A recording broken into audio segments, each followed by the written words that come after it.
Actually, it's the lead play in our offense. We ask our YN or a tight end to open up somewhere between 6 feet and 9 feet, get an isolation with the linebacker. Tell the tackle to take the defensive end if he's over him. If he's not, to drive down on the first man to his inside. If the YN has the linebacker taken out, he cuts inside. If the YN has the linebacker in, he comes all the way around. If you look at this play, what we're trying to get is a seal here and a seal here, and try to run this play in the alley.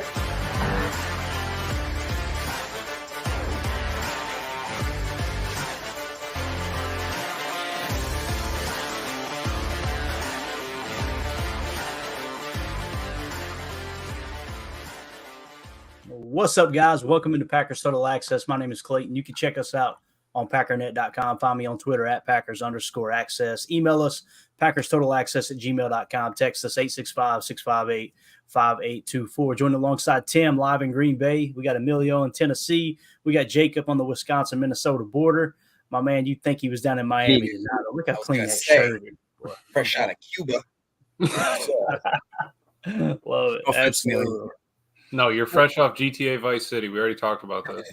All right. Was he on the moped cruising? Oh, the beach? definitely. Yeah, we won't say what those were called in the game. That's a little bit borderline. You guys know what I'm talking about too. So look at Tim up there shaking his head, trying to be the mature one. So hope everybody in the chat's had a great day. I know it's been a good one down here. We had the eclipse roll through. It was cloudy, couldn't tell.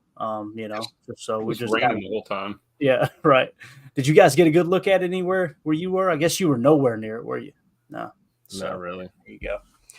Yeah, it was interesting. I know Matt Ramage put the best one out, though. Check this out right here, guys. He threw us out earlier today. Look he got a good shot of the eclipse right here. You know what I'm saying? The Bears still suck. Like I said offline with Tim, man, protect Matt Ramage at all costs, man. Absolutely. Said national treasure, right? Mm-hmm. So let's do this before we get too deep into the weeds. Let's give a quick shout out to our sponsor tonight, and that is Ticket King, the official ticket provider of Packers Total Access Live, Wisconsin-based since 1992, specializing in Packers tickets. They are Wisconsin's largest ticket source. Got offices next to Lambeau Field as well as in Milwaukee.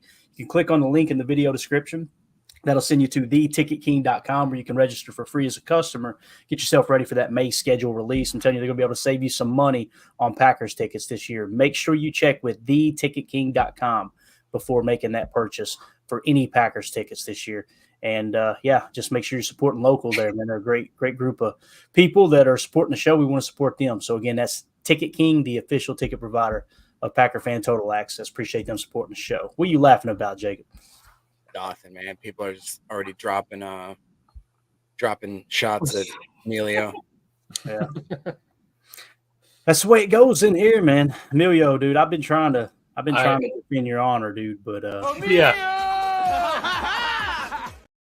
been trying, then subtly slides in. Well, yeah, he's holding his Lightning McQueen stuffed animal as he's like Emilio been listening to the pod, I see. Uh-huh.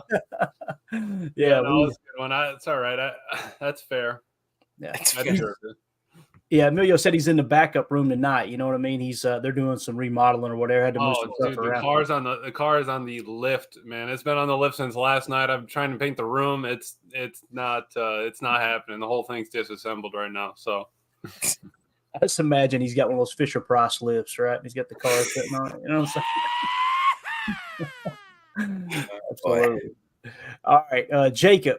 Start with you. Anything you want? Well, let me go to the chat real quick. This is good stuff right here. Omer says 17 more days of mock drafts left is all now, just so you can all lose your minds when Goot drafts a quarterback in the first round. Laughing my hell off. Hey, that means a tattoo for Clay.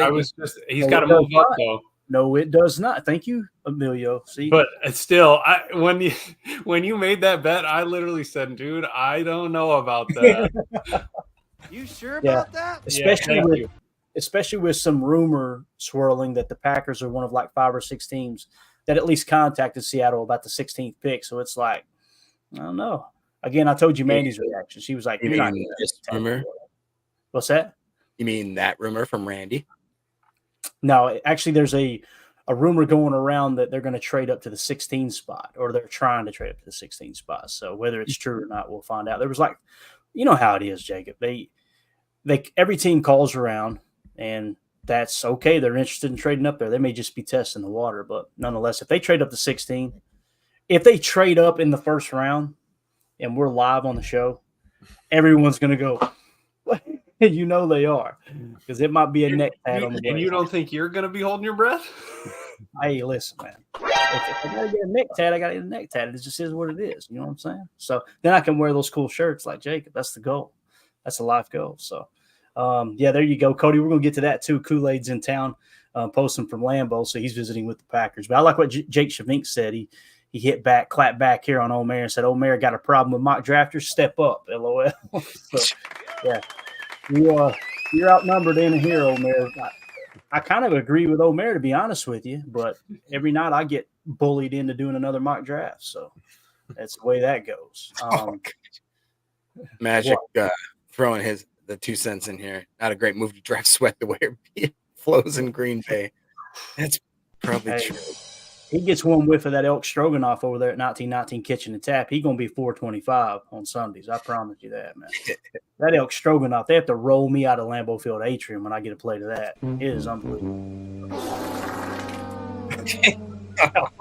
That's similar sound right there to the elk stroganoff. All right, let's just jump right into it. We had a couple of visits to the best of my knowledge today. Easton Butler just doing what he's doing. Guys, go give him a follow at Easton__Butler on X.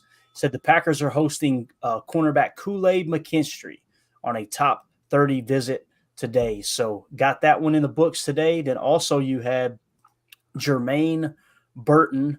Says the Packers are hosting Alabama wide receiver Germaine Burton on a top 30 visit today as well. And then this one right here kind of got me excited. I ain't gonna lie, man. At Hog NFL. The Kentucky running back, sweet baby Ray Davis in Green Bay on a visit with the Packers. That shot definitely taken from the Lodge Kohler there right next to Lambeau Field. You see the sledding hills. So he's in town. Again, the top 30 visits could be smoke screens. I've heard many people who's been in around the game who have pointed that out over and over and over. Some of them are smoke screens. Some of them are just, hey, we got too many questions on this guy. It may even be more about let's get them off. Let's finally put it to bed and get them off the board in that specific spot, whether it's first round, second round, third round, what have you. But we've seen in the past, and we highlighted it, they've definitely drafted a few players that came in for top 30 visits. But as far as those three right there, let's just go around the horn. Emilio, I'll start with you here. What do you think about Kool-Aid, man? You think there's a little smoke to that fire? Yeah. Oh, yeah. And we need the sound drops for it.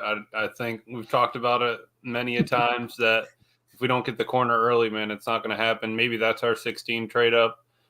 Maybe he's worried that every mock Goody's run, he can't get his hands on Kool-Aid at 25, and that he needs to be able to move up if they start falling off. So I like it. And then they're just going to kind of float around and grab whoever they can, whoever they think might fit the team, and just take a peek at them. Yeah, and when you see where Kool-Aid is on the consensus big board as of right now, they've got him in a 24 spot. So that kind of feels like one that they might be hoping falls to him. You can see he's mocked right there, number 27 to the Cardinals. Again, these mocks don't mean anything. You know what I mean? It's just kind of – it's all guesswork at this point. But, Tim, what do you think about Kool-Aid McKinstry, man? You're the defensive guy here in the crew. Would you be okay with Kool-Aid at 25 or a potential trade-up and make sure you get him? 2 big thumbs up for sure. You have to say his defense to Tim, and he just goes, Yeah. And I think when it comes to these visits, there could be some smoke and mirrors, some, little David Blaine effect, little magic trickery, and some deception. But honestly, even with that being considered, I think that anyone that's here for a visit is on the radar, and they're going to be considered when it comes to the horizontal boards. You know what I mean? And we get down to the nitty gritty. Anybody coming for a visit is in consideration, in my opinion. So I wouldn't write anyone off at this point. And, Kool-Aid coming to town it's always a good thing, man. So fingers crossed that he does fall to us in the draft for sure. Yeah, no doubt. What do you think, Jacob? You think there's any smoke to that fire? You think they're trying to get some questions answered when it comes to Kool-Aid McKinstry, maybe specifically that foot, you know what I mean? Get a good look at it. Yeah, I do. We'll talk about it, I'm sure, later, but it's interesting that he's only 2 spots away from draft darling of Green Bay, which is Cooper DeJean, who definitely helped his draft stock today. We can get into that later. So I would assume that in this grouping right here, when you're looking at Nate Wiggins, all of a sudden I'm starting to think maybe Nate Wiggins is a guy that could maybe fall to us before Cooper, and definitely maybe before Kool-Aid, because I think that people are starting to realize, like Emilio said, you got to grab your cornerback and you got to grab your tackle in the first two rounds. And I think that a lot of these guys might be flying off the board faster than we think, and which is exciting because, again, like at that 41 pick, a lot of dudes are going to possibly slide to us. And I don't know, man. I would be personally ecstatic if we could get Kool-Aid at 25. I just am now seeing. I don't think it's going to happen, man. I think they're going to be. This is where all of a sudden now I'm thinking that Goody may be actually moving up in this draft, which didn't seem like something that I still don't want us to move up, but I could see us doing it. Yeah, I don't either, man. As someone asked me on Twitter earlier, they said if they were to move up to 16, they'd be in the Packers. And obviously that would be a trade with Seattle. And again, we don't know if those rumors are true. It came from yardbarker.com. I did a little background checking and everything, and it seems like everyone sees Yardbarker as a legit source. Now, he didn't name who he got that information from, to the best of my knowledge. But anyway, according to the trade chart that's in a lot of the draft guides this year, this is what it would basically take for Green Bay to trade up to number 16. You'd have to give up the 25th pick, which is worth 230 points. You'd have to give up the 88th pick, which is worth 47 points, and the 126th pick, which is worth 20 points. That puts you at 297, which is still about 7 points shy of the value of the 16th overall pick at 305 points. Now, again, it's rare that they're spot on. Sometimes people overpay to get to a spot. Sometimes they underpay, right? But that's kind of the ballpark. I mean, if that's what it would take to get to 16. Don't do it. Yeah. Now, here's the thing. I immediately, in my mind, I said the same thing, Jake. I'm like, I want him to trade back, dude. I want him to trade back. But I immediately thought of Ted Thompson and the old story about him wanting, and I think it's on the Packers Legacy documentary, where he wanted Clay Matthews. And they went to him and said, well, it's going to take this, this, and this. And they said Ted snapped his head around at whoever it was that he was talking to and said, I don't care. I want the player, right? So Goody comes from that school of thought too. If they've got someone, I think we would all agree that worked out pretty good with Clay, right? So if you're telling me you're going to get a caliber of a player like Clay Matthews for the next 7, 8, 9, 10 years, I'd be okay with it. It's just, I'm with you, Jacob. I'm so conservative, man. I'm such a boring fan. It's like trade back, take multiple swings, you know? But, well, it's to me, like you said, can you name those picks off that we'd have to give away real quick? Yeah, and again, there's multiple ways you can come to this number, but the total number would be 305 points for the 16th pick from Seattle. That would be the 25th pick. That's worth 230 points. The 88th pick. That's worth 47 points. And then the 126th pick. That's worth 20 points. That puts you at 297, so you're still 7 points shy. But you never know. They may accept that. It may not. It may take a little less. That's just the trade chart. It's never, nothing's ever set. In my head, you guys know how many mock drafts we've done. Think about who we've taken at 25, who we've taken at 81 or 89, whatever that one is, 89. Think about who we've taken at 126. We're getting really good players there. To give up 3 quality picks, players, whatever you want to call them, to maybe move up to get a guy that there's nobody really in this draft that realistically I would want to move up for. There's so many dudes that I would just randomly just stay or possibly drop back 5 to 10 picks and be completely content with it. If that means I'm picking up 1 or 2 more picks in the top 100. I mean, right now we have 5 picks in the top 100. I just feel like this, I've talked about it many times that this, in my opinion, the 2nd to 4th rounds, this draft is deep as all, especially at the positions that we're looking for. So that's my 2 cents. Yeah, for sure. I'm going to try to pull up some of these charts here that shows who meets what requirements. So someone asked here in the chat, Coach Lynn said, if Nate Wiggins can gain some weight, would he be on the Packers board? Let me hop over to cornerback real quick. As far as Nate Wiggins and some of the thresholds here. 6'1", 173. He's a little lean.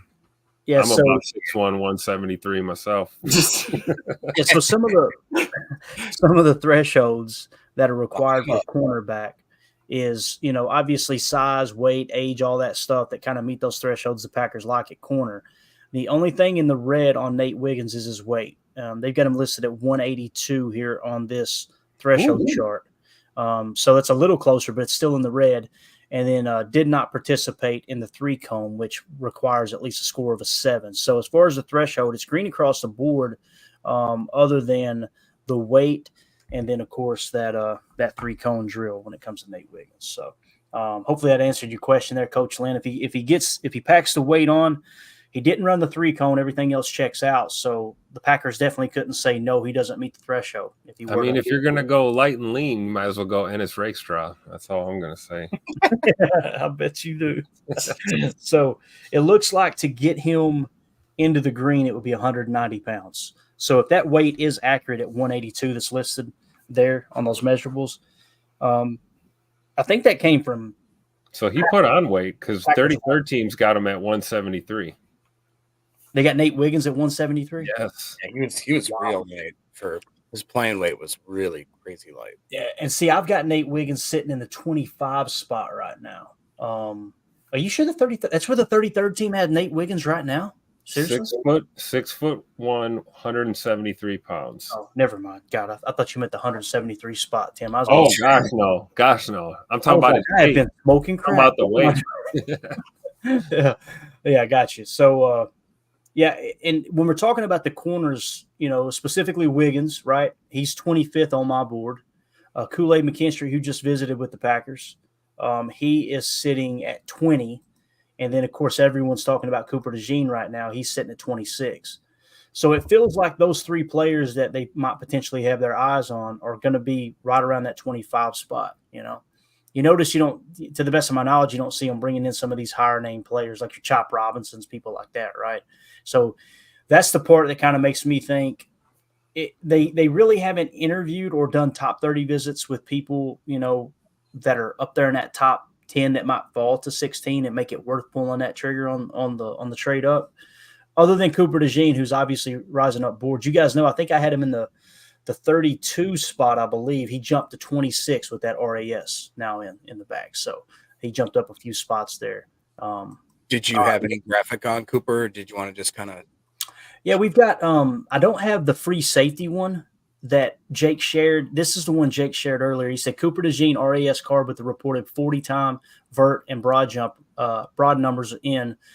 Then he went low end with the 40. Brugler reported 4.43 to 4.45. So he just went with the 4.45, I'm assuming here. Yeah. So his RAS as a corner, it's showing 9.85. It might not be exact yet, but he's definitely going to clear 9. There's no doubt about that.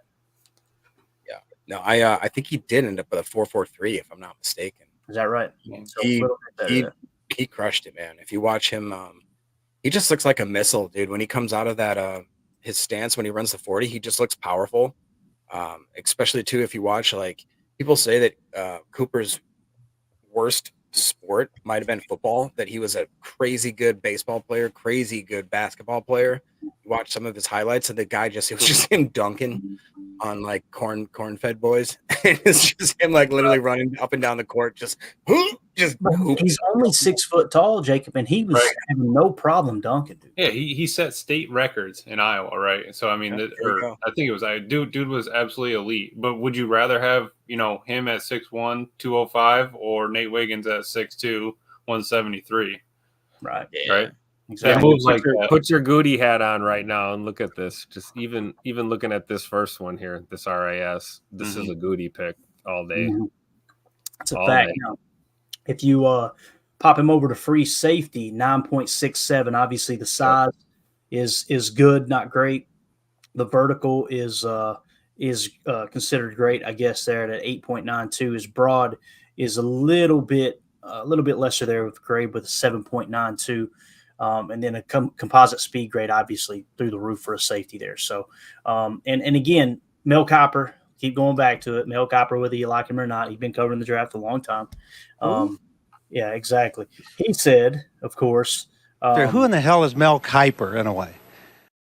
That's not what he said, but he said that he's the best safety in the draft. Is what he told Wildy and Tausch the other day. Again, I'm not a big Mel Kiper fan, but I'm not going to be that guy that tries to pretend like I'm smarter than someone who's covered the draft for what seems like 40 years, right? So Yeah. I would much rather get information from former scouts, GMs, things like that. So I got a question for you. yeah, man. Is it fair to say that Cooper DeJean is probably Packer fans' first choice for pick 25 if he's on the board? Would you think he's probably the most popular pick right now Yes.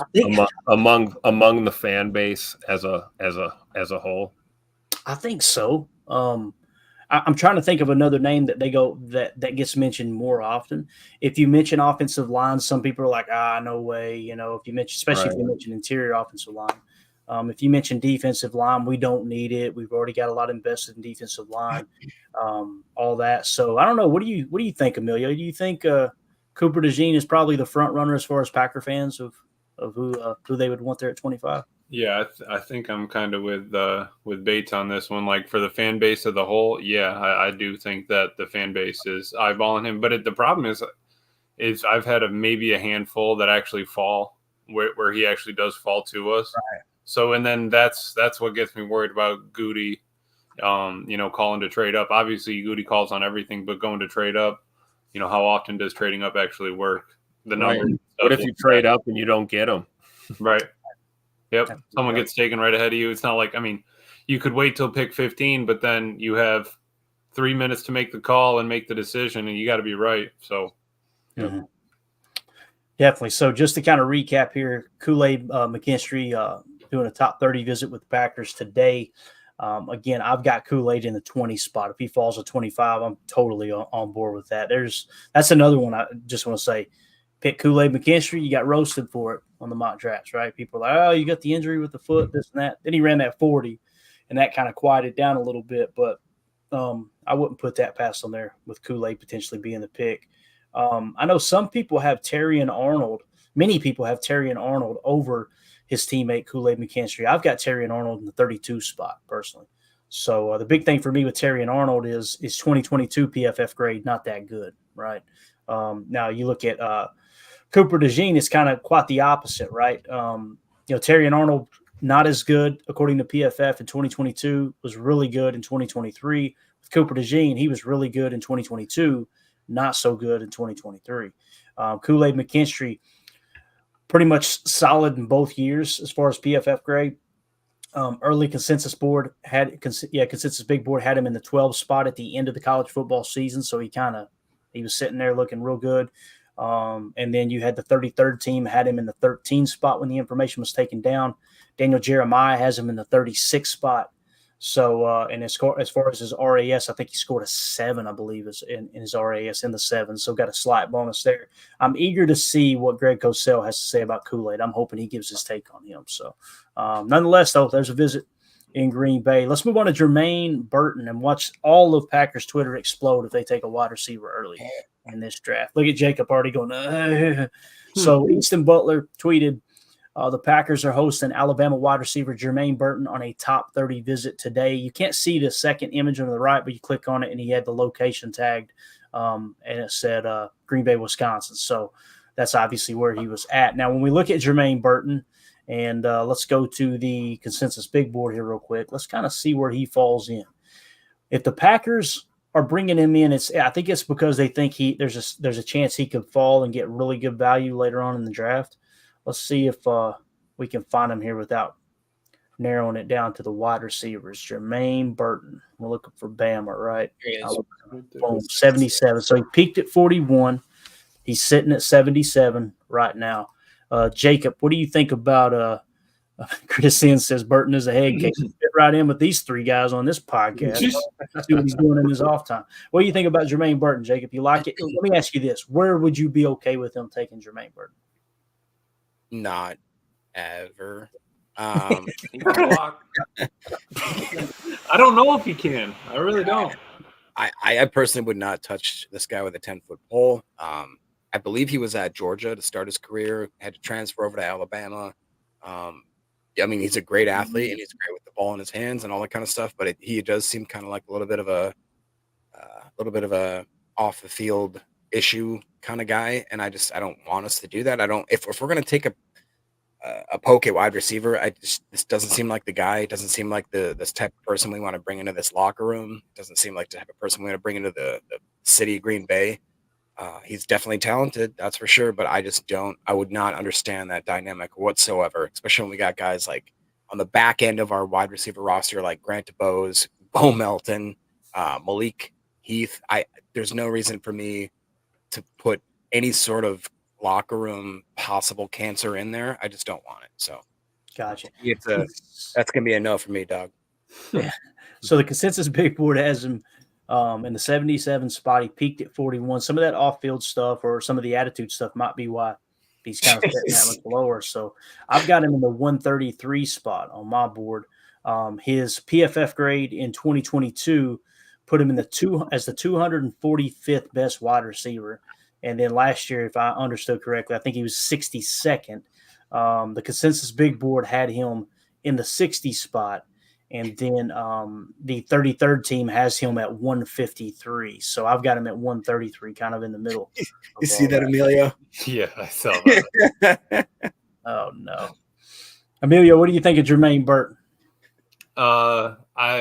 I'm with Ron here. I think that's why Goody brought him in, was to see how bad the character issues were, how much of a head case he is, right? But I mean, he's gonna if he brings in a head case, who has to deal with a Matt, right? So it's not like it should be 100% up to Goody. But again, they were also at the Alabama Pro Day, so it's not like they didn't get a firsthand look at his his athleticism in person, and then bringing him in again for a second look. Hey, let's talk face to face without all these cameras around. What's going on?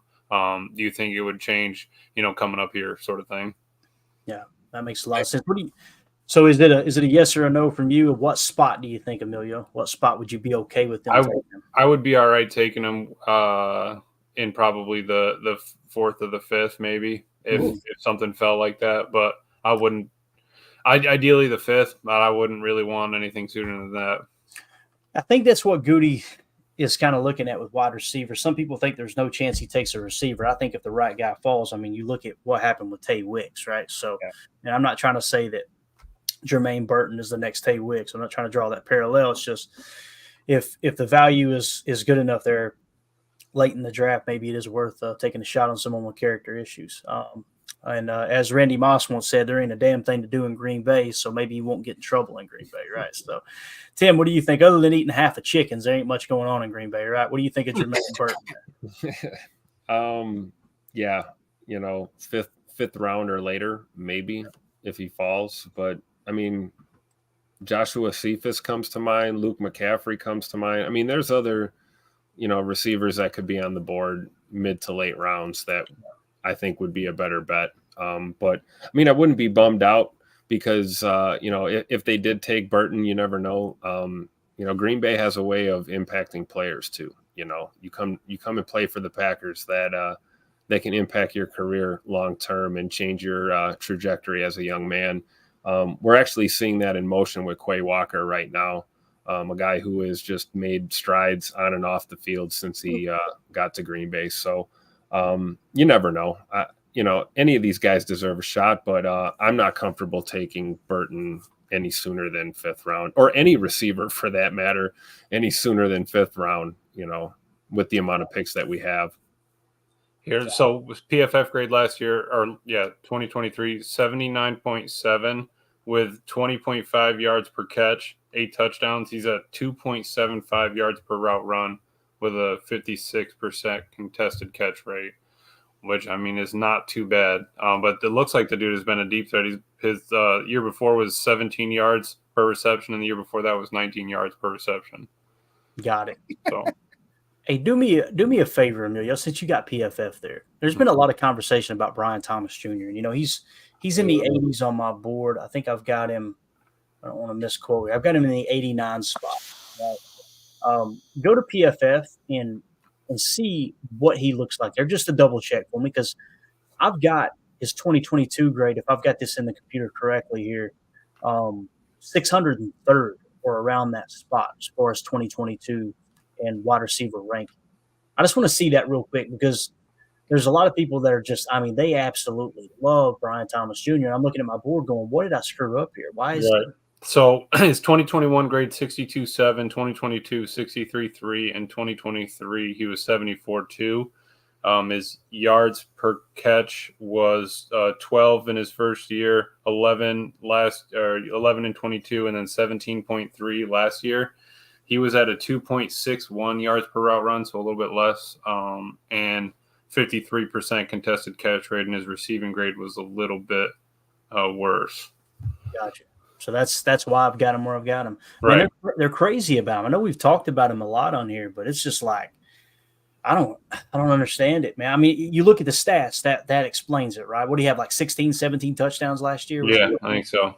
Yeah, so he was a touchdown 17. So it's got to be that, and he's got to kind of be that deep thready. I think he racked up like 1,100 yards too. But again, like Jacob said, you don't see clean catches and some of these things that get you some negative grades because it's just not really polished. I was just wondering about that. I'm eager to see if he really does go in the first round, and I'm pretty sure he will based off of the people that I'm listening to. I mean, Daniel Jeremiah has him 15 on his top 50. The 33rd team has him in the 20 spot. So again, the only thing that drug him down, if I didn't have the PFF grades implemented into the grading system here, he would probably fall somewhere around 19 or 20 for me, which right here you're seeing him in the 18 spot. So right. Yeah. So there's that. The next one, Tim, I'm going to start with you on this one, big dog. Sweet baby Ray Davis, hanging out in Green Bay. Yeah, do you know anything about Sweet Baby Ray Davis, Tim? Have you ever watched any highlights of old Sweet Baby Ray? I haven't seen much of him at all. So I do like the view, though. This is a great shot of Arians Hill, and glad that he's in town. And I do think the Packers should go ahead and snag another running back if possible in this draft. So, yeah, I'll have to watch my Kentucky tape and get up on Sweet Baby Ray there. But great photo there for the gram, as they say. Do it for the gram. Good shot of Arians Hill right there. Do it for the Vine. Y'all remember those days? Man. Yeah. Emilio was still in diapers when that happened, I believe, wasn't he, big dog? No. I remember Vine. Come on now. I wish I was as young as you do. So as far as the consensus big board here, they've got Ray Davis in the 119 spot. He peaked at 89. Tim, by the way, if you're going to watch some Kentucky tape, go watch him play Florida. Oh, my God, dude. That dude, he needed oxygen after every drive. I think he rushed for he almost set the record, if I remember correctly, the SEC record for rushing yards in a game. Like, he just went absolutely off. So, Jacob, what do you think about Ray Davis? Obviously, the consensus big board has him in the 119 spot. He peaked at 89. What do you think about him, man? Would you be okay with the Packers taking him and where? Yeah, I personally love Ray Davis. That would probably be my running back 2 or 3. I'd be okay with him more likely if he kind of popped in maybe like the 88-91 range. One of those 2 picks, I'd be totally okay with it. If you watch him run, Tim, he kind of reminds me of he's just very even keeled level, very low runner. Kind of reminds me of like a Maurice Jones-Drew. Like, he's just kind of like a pinball. He is an absolute, it's very hard to take him down. Runs just very equally, and he is, I want to say, can he catch? That's the only thing that I'd be worried about is whether or not he can catch the ball out of the backfield. Yeah, 2 drops last year, caught 32 of 39 targets. My man, nice. There we go. He's 5'8", 5'9", something like that. So he's 5'10". I thought he was. Emilio, can you double check that? It says 5'10", 216. That's a bull right there. That's a pinball. That's a thick bowl of cold grits right there. Thicker than a bowl of oatmeal, baby. Do you like him more than Braylon Allen? Yes, as a pick for this team. I do personally, just because I think Braylon Allen's more of I feel like Braylon Allen is more of just a hammer looking for a nail no matter what. And I think Ray Davis is more of a little bit of a finesse back where he has, I don't want to say he has, he's not finesse like Aaron Jones, but he's got like at least a little bit where he can make a cutback. He can do some juke moves. Like I said, he can catch the ball pretty decently, it seems like. And I want to say that he can block. Pass protection. I think he's actually decent at that. He had over 1,000 yards the past 2 years, right? With roughly 200 carries apiece. The dude was tearing it up, honestly. The reason I ask because I feel like Braylon Allen's the other fan favorite as far as running backs for the most part when we're talking about. I will say that Braylon Allen, at first I kind of scoffed about it, but the more I look into him, he is a beast of a dude, and he's only 20 and a half years old. He is very, very young. He is the youngest player, I think, coming out in the draft this year. Top 3, I think.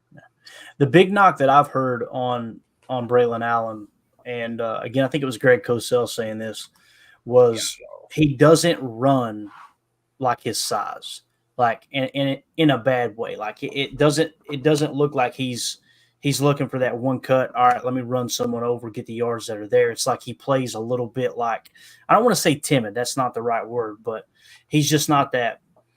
And again, like many fans pointed out to me, he came in recruited as a linebacker, so he's still kind of, fresh at learning how to play running back, So he may go on to be a great pro. I hope it happens for Wisconsin's sake, man. That'll help with recruiting and all that. But did y'all see the picture that Doug's referencing here?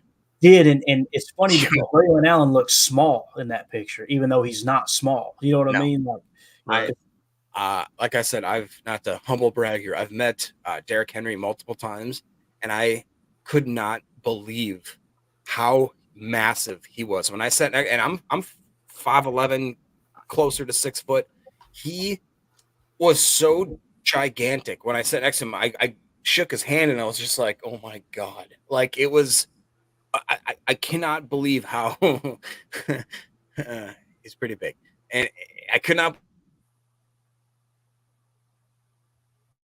You guys both did it. You knew it was coming. I mean, it was just unreal. He was there with also Delaney Walker. So it was like looking at freaking Derrick Henry, and I'm like, wow, you're a massive person. And then Delaney Walker, and I'm just like, how does a human being even get ready to tackle? That's where like we start talking about, oh, you can't do the drop tackle or the hip tackle anymore. It's like, how are we supposed to get these humans down? Mm-hmm. Like, how? I don't get it. So Sweet Baby Ray had 4 more catches, right, than Braylon Allen last year, and had roughly 200 more yards receiving. Okay, see, that's what I wanted to know. That's why I wanted to compare the two, because like if you look at them just, by the numbers, Braylon Allen looks like more of the body type you might want back there. Like Jacob was saying, kind of a battering ram. But if you're not as much of a threat as a pass catcher, it's not gonna work well in a Matt LaFleur offense. So I think Sweet Baby Ray is on the radar right now. So so he was 1.28 yards per route run. Sweet Baby Ray was. Allen was 0.73 yards per route run. Okay. Got it. And when you look at the PFF grades too, Ray Davis starting in 2021, 76, 82, 87. So he got better every single year. Braylon Allen starting in 2021, 80, 80, 74. So kind of peaked at 80, took a slight step back, which isn't horrible, right? But it's like Ray Davis checks every box over Braylon Allen, at least it seems like on the surface. This is that picture Jacob was talking about. Oh, yeah. Yeah. Jeez. Yeah, and Braylon Allen's on the left. Guys, Braylon Allen is 6'2", 243 pounds. He's built like a Mike linebacker. Look at Derrick Henry compared to that. He makes Braylon Allen look small. That's just wild.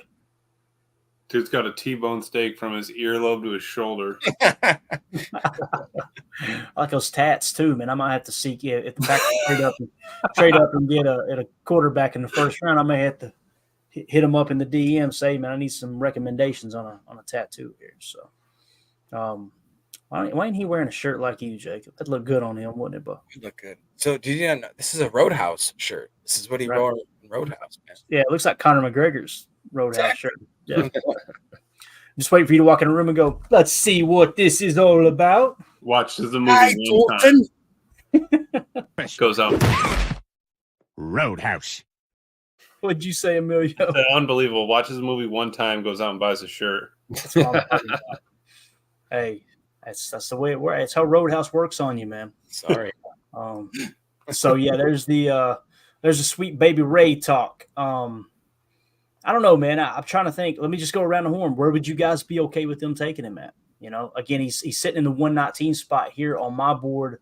I've got him at 94, so I've got him significantly higher on my board, mainly because the PFF grades. The things that drug him down was the 33rd team had him in the 129 spot at the time. His RAS, I think he scored a +7 on the RAS, so pretty decent RAS, not too bad.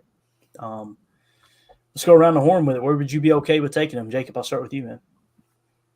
Man, I really like him a lot. The only thing is, it's like Coach Len's saying right here. It's like, how many hammers do we need? We got Jacobs, Dillon, Lewis. If you were to throw in Ray, maybe sweet baby Ray. But again, who knows what's going to happen with that running back room next year?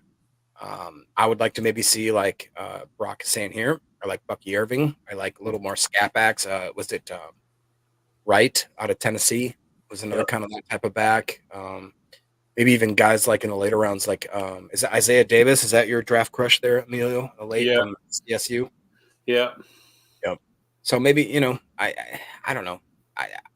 Ron says 126. Yeah, I'd say probably about late third, maybe fourth at the earliest, I'd say. That's when you at least start taking a peek over there, right? Mm-hmm. Yeah. Jalen Wright is 112 on my board. Amelia, you may be able to confirm this, but he had a really, really high PFF grade last year, right? Jalen Wright out of Tennessee, halfback. He had a 90.1 on 325 snaps. Oh, so only 325 snaps. Yeah. And that's not carry. Yeah, Blake Corum had 471 and Bucky Irving had almost 600. So yeah, that's he's a little light on the snaps, but young dude, 21 years old, 5'11", 210. Yeah. 9+ on the RAS, so definitely one of those. A little bit, but again, this is what kind of takes me back to Sweet Baby Ray. This dude was 22 receptions on 25 targets and had 141 yards. So maybe he would break, the 330 where Sweet Baby Ray is in, 8 more catches. But I don't mind that. I really don't mind Sweet Baby Ray's production. The problem is I don't really want to take him in the 3rd round. Right. 4th, maybe, ideally 5th, but is he going to fall? Probably not. That's where I think they were like, hey, hopefully Lou Nichols, hopefully Lou Nichols would have worked out. But that's what kind of takes me back to thinking, if one of our draft picks didn't hit last year, is that still on the board this year? Is Goody still looking at that same kind of thing? Obviously, it changes with the roster, but still. Yeah. What do you think, Tim? Where would you be okay with taking a Ray Davis if the Packers, this visit goes good with him? 200, 100, and that's just my defensive bias, like I'd like to not see a running back until at least the 4th round or later in this draft. I look at guys that I still think have value. Like, I'm just checking my notes, like Rasheen Ali out of Marshall. We talked about Frank Gore Jr. There's a few you can grab, but I don't know about 3rd round pick on a running back in general. But I guess I would say he'd be kind of higher up on the list if we were to do that. In the 3rd round. I'd go with Sweet Baby Ray for sure, but I'm just not a fan of taking a running back with our 3rd round pick at all.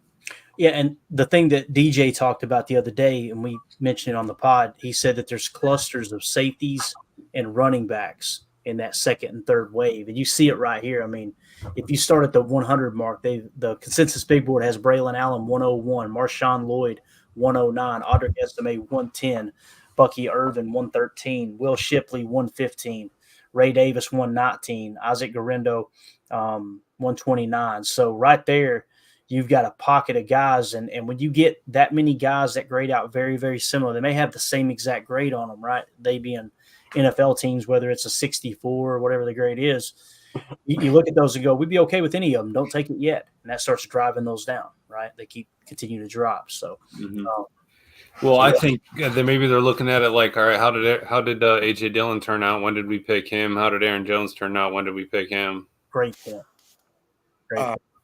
Can I bring up like the biggest issue that we haven't covered yet? Yeah, let's hear it, man. What you got? Did y'all know that Kevin King just got signed by the Atlanta Falcons? Because if I'm not mistaken, Jerry Gray is the assistant head coach there. Mm-hmm. Knew that Kevin King, and dude, Kevin King is still a diehard Packer fan. Not sure if you guys know this. He's Big still time. quite a bit on Twitter. I am over the moon, happy for Kevin King. I Absolutely. think that Tim already gave him the round of applause, but if I could do another one, I just personally. Now, I'm rooting for the guy, man. I think he's just an awesome dude, man. No doubt about it. I tell anyone that's a Kevin King hater that, you know, if you knew what he went through to get to where he is right now, you would respect that game, and you would respect that hustle and that grind and that dedication. You know, it was an unfortunate thing with him. You know, he took a year off to address an injury and ended up getting injured again. You know, it's a freak thing that happens. So for him to get signed and to be back in the NFL, that's huge. And, you know, you got to applaud that, man, for sure. Yeah, absolutely. Since we were talking about running backs there real quick, we've got the threshold for the Packers. There's several of them that meet the threshold, none of which are the guys we talked about other than Jalen Wright. Jalen Wright meets every threshold as far as RAS of 7.25 or higher, age, weight, broad jump, which is kind of the commonality that the Packers are – not that they're specifically looking at that, but just in the past, that's the top that they have taken. When you look at Ray Davis, let me look real quick if I could find him here. His RAS is a 4.64. So the RAS I had on him may not be accurate here. This is why we talk about this stuff too, so I can get this straightened out. Ray Davis. No, I didn't have an RAS. Okay, so he actually got a 0 there. Yeah, so just to kind of mention, if they did take Ray Davis, it would be out of the norm. You know what I'm saying? And it's possible they could, right? We don't, we don't know. I'm hoping that they're kind of looking up at that stuff and the way they've drafted in the past with what happened with Jaden Reed and what happened with Carl Brooks last year. Go, you know what? Maybe we need to kind of back off a little bit on the athletic profile and let's focus on the tape a little more. Because those two guys, I mean, obviously, I think Carl Brooks is going to blow people's minds this year. I think he's going to come out and we're going to go – we may go defensive line in the first round if the right guy falls like a Johnny Newton or a Byron Murphy. But I could also see it being something that if we don't go defensive line and Carl Brooks just comes out and dominates, then we've got our Kenny Clark replacement. You know what I mean? Put on a little bit more weight if you need him to play a little more of that 1 to 3 tech from time to time. But I'm excited to see him continue to grow. But let's do this. Let's wrap it up with something I thought was real interesting. This was Malik Neighbors and Jaden Daniels talking earlier today. Jacob, did you see this where they had a conversation that was being recorded or whatever? I did not. So they were live on something, whether it was the Gram or it was the old Twitter Bird X, whatever. But they were having a conversation, and Malik Neighbors. Listen, I think he's probably just stirring up trouble, but this is what I love about draft season. Some people will roll their eyes at this stuff and say, it's a nothing, Burdicker. Go, okay, cool. Find something else to talk about then, Hoscat. We're going to mention it here. This is Malik Neighbors and Jaden Reed talking, and if you don't understand what they're saying because the sound quality is a little bit bad, I'll explain what he was kind of hinting at, but here we go. I don't know, Malik. Why are they talking about you that you high maintenance, bro? It's cap. They be capping him, bro. Right. You know they got to pick somebody in this draft. I guess they just picked me. Brian Thomas to the Saints.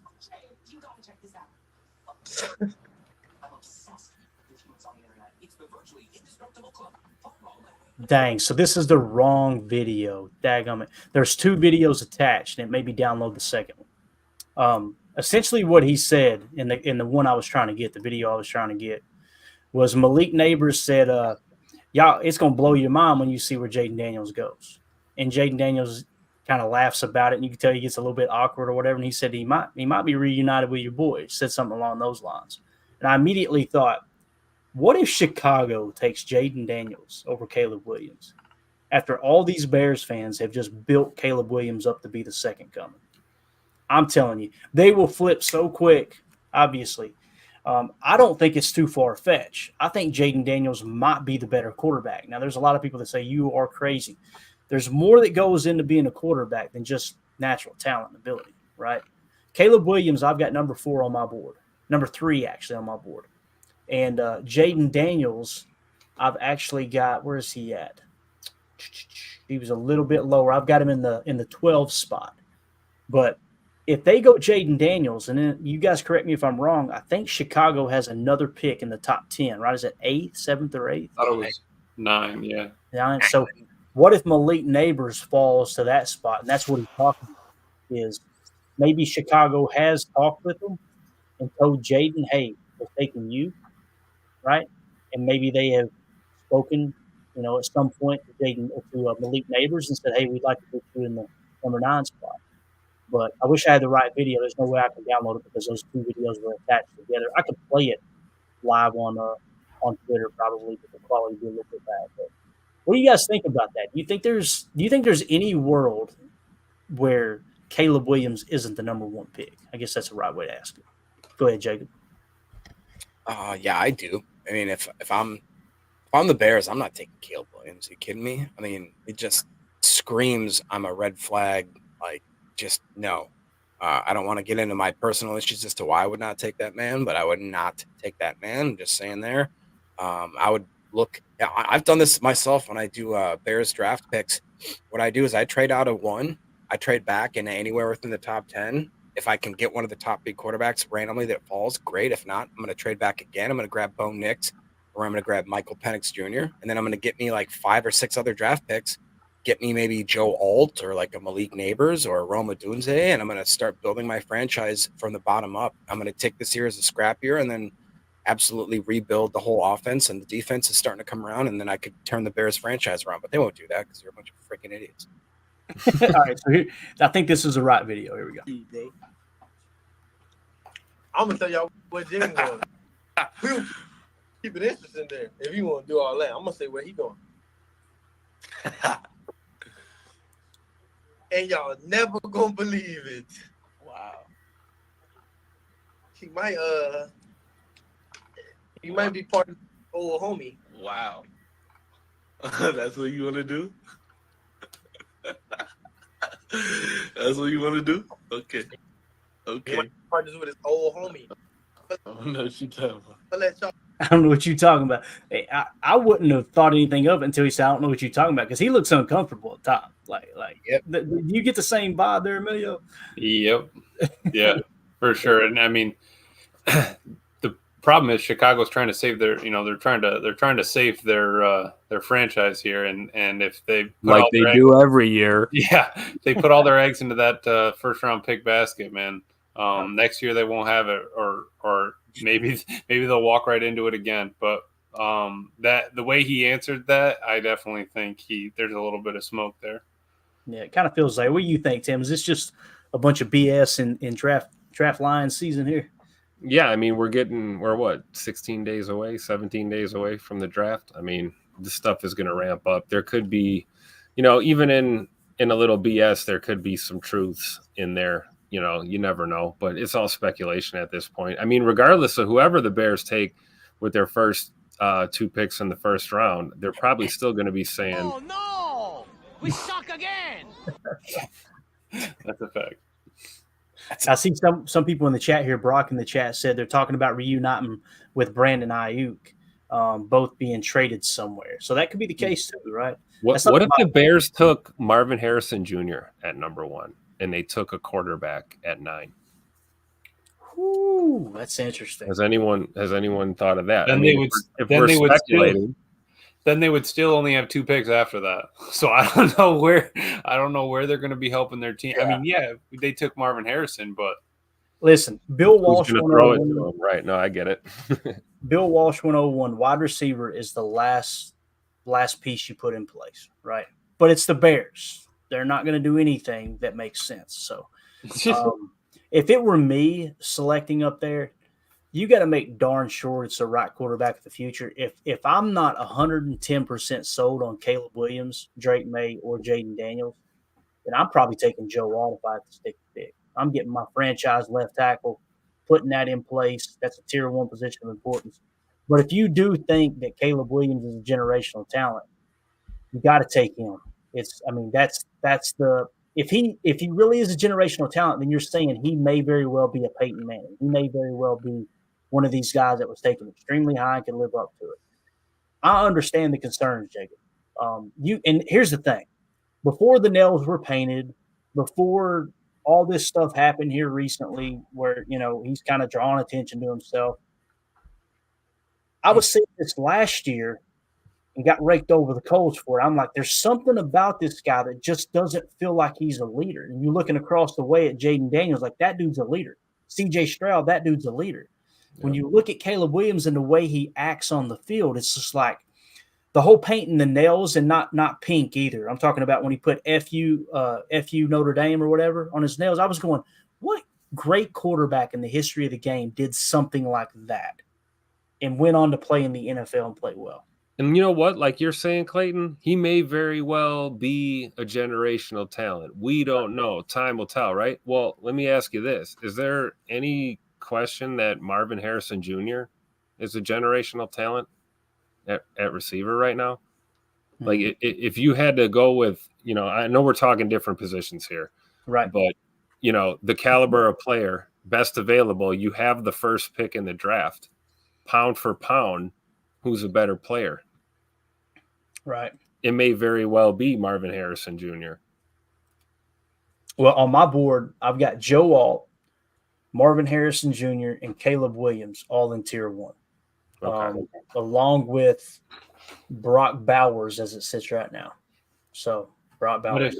But if Caleb doesn't work out and you take him, and Marvin Harrison doesn't work out and you take him, you probably could get more out of moving Harrison off your team than you could Caleb Williams. I would assume if he has the kind of career that Justin Fields has, they're going to get another 6 for him for next year, like a 7th. That's something that Ryan pointed out on the pod here recently too, when he was going back and talking about Caleb Williams. Like, if I understood the information he was sharing, and granted it wasn't the entire story, but the stats he did share was like, it kind of sounded like Justin Fields had more production than Caleb Williams. Is that kind of how y'all took away from that pod, or did I misunderstand it? It kind of felt like he was like, and then last year alone, like when you looked at some of the key statistics across the board, Caleb Williams wasn't the better quarterback last year. Right? So I don't know, man. It just depends on what grade these teams have on these guys. But Tim, what you said, even if he does have generational talent, if there's a hiccup in the interviewing process where it kind of feels like, this guy's kind of into him and not into the team type approach. I'm not suggesting that. I don't know the dude, right? But if that is the case, that's as good a reason as any to not spend that number 1 pick on him, So, yeah. Again, we talk about this stuff because it's going to shape the draft, man. It's going to shape the entire first round, and the first round is going to shape the entire draft. That's the way it works. So, I mean, Caleb Williams not going number 1 would shake everything up right there. Like if for some reason the Bears did make a different move, Yeah. If I were the Bears and I wasn't 110% sold on one of these quarterbacks, I'm trading back 2 or 3 times in the first round. I'm just collecting so many dang picks, and I'm just going to take multiple swings and try to build this roster out. I just think they're going to go the same route they did the last time and just put all those eggs in one basket and say, all right, this is our guy. He's the savior. They're going to prop him up for 3 years, and all of a sudden amnesia hits. And it's like, no, what are you talking about? We didn't think he was the guy. Let's trade him for a 5th, 6th round pick. It's just It's wild, man. So, and it's crazy. I was looking. So out of the last 26 drafts, only 4 of them have been non-quarterbacks, first overall pick. Wow. Trayvon Walker, 2022. Miles Garrett, 2017. Jadeveon Clowney, 2014. And Eric Fisher, 2013.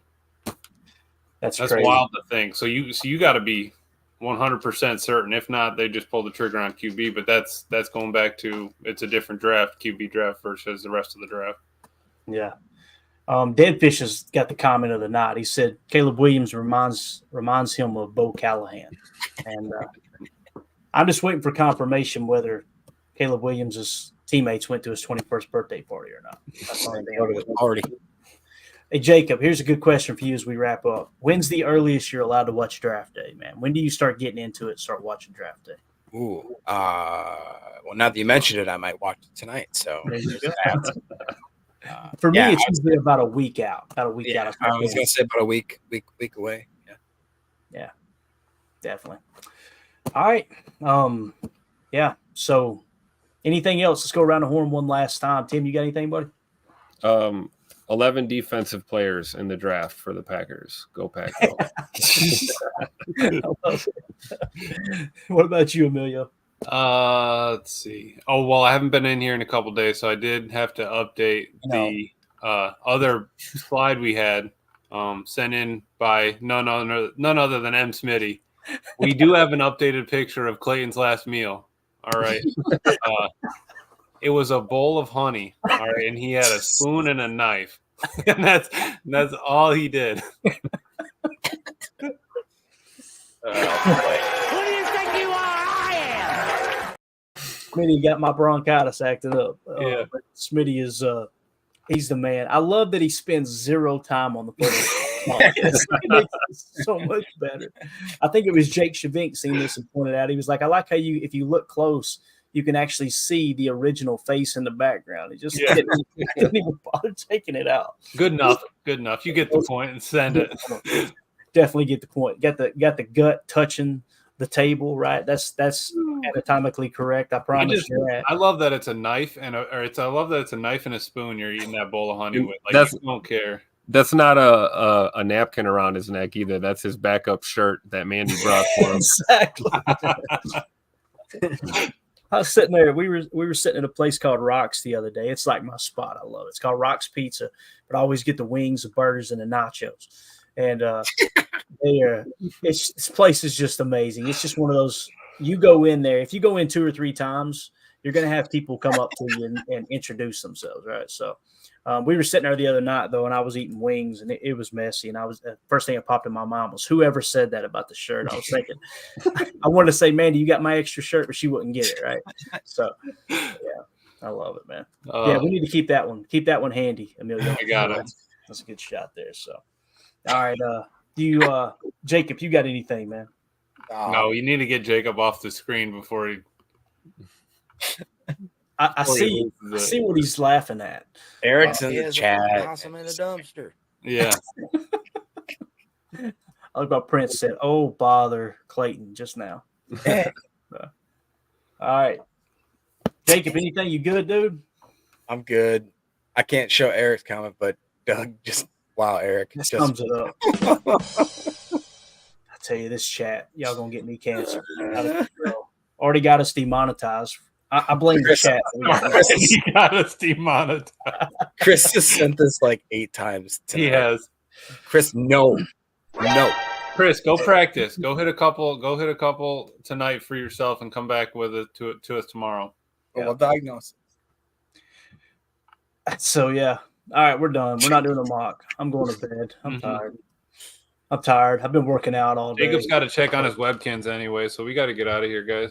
Yeah. For those of you listening on the pod, I swear to God, it's the best sound drop, bro. Everybody. All right.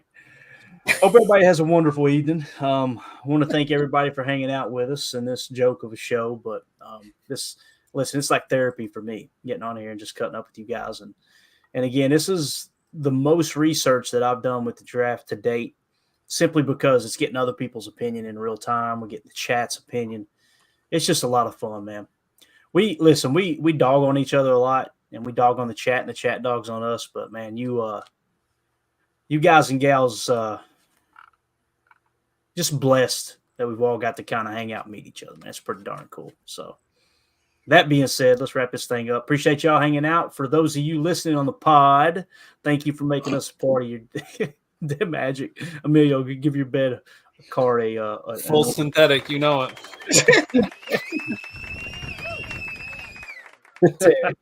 All right. Everybody have a wonderful evening. Thanks for y'all downloading, making us part of your day on the pod. We really appreciate it. As always, let's go out and be the change we want to see in the world, and go Pack Go. The power sweep. Actually, it's the lead play in our offense. We ask our YN or a tight end to open up somewhere between 6 feet and 9 feet. Get an isolation with the linebacker. Come to tackle, take the defensive end if he's over him. If he's not, to drive down on the first man to his inside. If the YN has the linebacker taken out, he cuts inside. If the YN has the linebacker in, he comes all the way around. You look at this play, what we're trying to get is a seal here and a seal here, and try to run this play in the alley.